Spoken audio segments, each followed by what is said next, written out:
नमस्कार शेतकरी मित्रांनो, ॲग्रोनॉमिक्स पूजा या यूट्यूब चॅनलवर तुमचे स्वागत आहे। तर मित्रांनो, आपल्या गहू पिकामध्ये सर्वात महत्त्वाचा टप्पा म्हणजे दाणे भरण्याची अवस्था।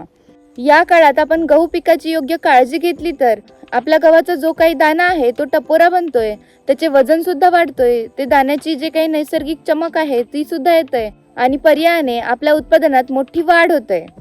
तर शेतकरी मित्रांनो, आजच्या व्हिडिओमध्ये आपण पाहणार आहोत की गहू पिकावर शेवटली फवारणी कुठली करायची आहे आणि ही फवारणी घेताना आपण नेमकी कोणत्या वेळी घ्यायला पाहिजेत आणि फवारणी करते वेळी आपण कोणती काळजी घ्यायला पाहिजे, ही सर्व माहिती मी तुम्हाला या व्हिडिओच्या माध्यमातून सांगण्याचा प्रयत्न करतोय। तर मित्रांनो, तुम्ही हा जो व्हिडिओ आहे नक्कीच शेवटपर्यंत पहा। तर मित्रांनो, गहू पिकाला शेवटली फवारणी घेताना त्याचा टायमिंग केव्हा असतो हे सर्वात आधी समजून घेणं खूप महत्त्वाचं असतं।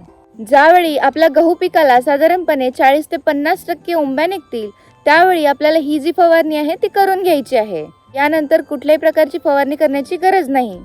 तर शेतकरी मित्रांनो, जेव्हा आपला गहू जो आहे दुधाळ अवस्थेत किंवा दाणे भरण्याच्या अवस्थेमध्ये असतोय, या काळात पिकाला योग्य अन्नद्रव्याची गरज असते। जर त्याला योग्य अन्नद्रव्य मिळाले नाही, परिणामी दाणे बारीक राहतात, सुरकुततात आणि वजन पाहिजे तसे भरत नाहीत आणि यामुळे आपल्या उत्पन्नात घट पाहायला मिळते। म्हणून मित्रांनो, आपल्याला ही जी फवारणी आहे करून घेणं अत्यंत महत्त्वाचे आहे। यासोबतच आपल्या गहू पिकावर आपल्याला काळा मावा किंवा जे काही रसशोषण करणाऱ्या किडी आहे त्या पाहायला मिळतात। तर यासाठी आपल्याला एखादं कीटकनाशक सुद्धा इथे वापरायचं आहे आणि सोबतच गव्हाच्या शेवटच्या टप्प्यावर तांबेरा रोगाचा जो प्रादुर्भाव आहे तो जास्त प्रमाणात पाहायला मिळतोय, म्हणून आपल्याला यासाठी एखादी बुरशीनाशक सुद्धा वापरायचं आहे। तर अशा प्रकारची पिकावर फवारणी करून घेणे अतिशय महत्त्वाचे आहे। तर शेतकरी मित्रांनो, यामध्ये सर्वात महत्त्वाचा टप्पा म्हणजे की आपण गहू पिकावर शेवटली फवारणी करताना यामध्ये कोणत्या औषधांचा वापर करायचा आहे। तर आता यामध्ये आपल्याला सर्वात अगोदर एका विद्राव्य खताचा वापर करायचा आहे। तर विद्राव्य खतामध्ये 0050 या विद्राव्य खताचा तुम्ही वापर करू शकताय। आता हे जे खत आहे तर यामुळे जे काही पानामध्ये तयार होणारे जे काही अन्नद्रव्य आहे ते पूर्णतः दाण्याकडे वळवण्याचं काम करते। तर यामुळे जे काही पानामध्ये तयार होणारे जे काही अन्नद्रव्य आहे यामुळे दाणा जो आहे तो टपोरा बनतोय, वजनात सुद्धा भारी भरतोय आणि त्यावर नैसर्गिक चमक येण्याचं सुद्धा काम करतोय। म्हणून आपण इथे 0050 या विद्राव्य खताचा वापर करत आहोत। याचा वापर करताना आपल्याला 80 ते 100 ग्राम प्रति 15 लिटरच्या पंपासाठी वापर करायचा आहे। यासोबतच आपल्याला एखादा सूक्ष्म अन्नद्रव्याचा सुद्धा वापर करायचा आहे।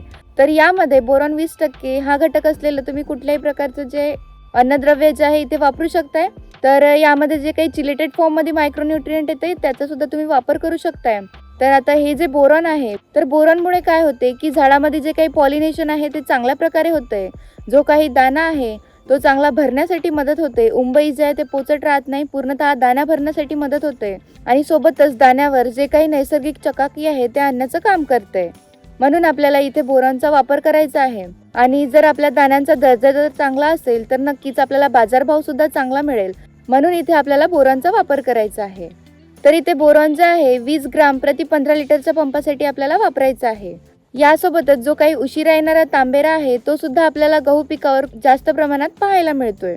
यासोबतच आपल्याला एखादं बुरशीनाशक सुद्धा इथे वापरायचं आहे।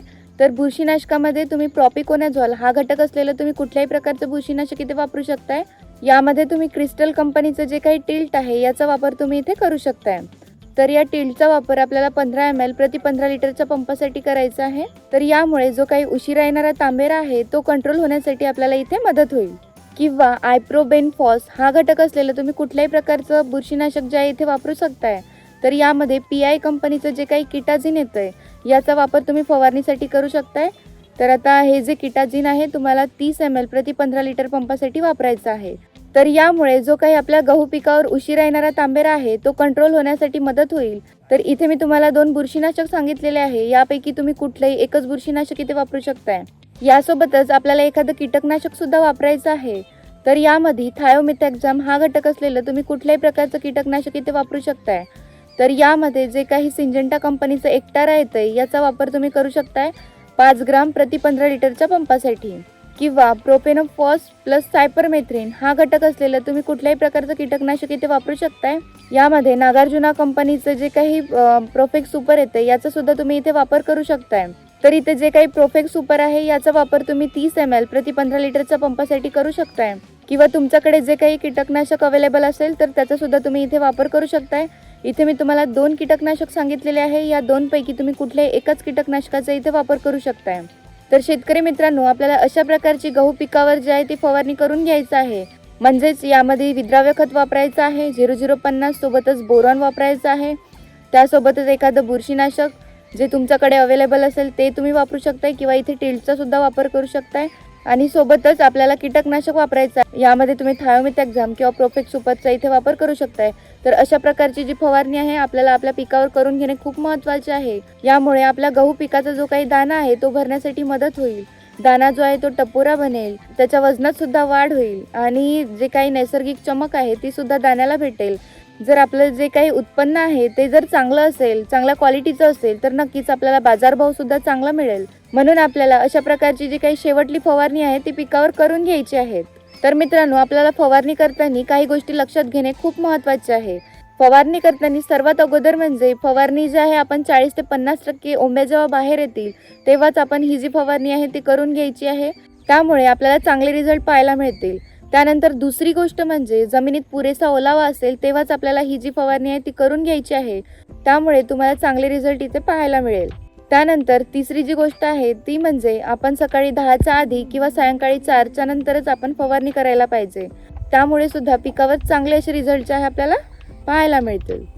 आणि त्यानंतर शेवटली गोष्ट म्हणजे तुम्ही पिकाची प्रत्यक्ष पाहणी करा. जर तुमच्या पिकावर कुठल्याही प्रकारची कीड नसेल तर विनाकारण कीटकनाशकाचा खर्च करू नका.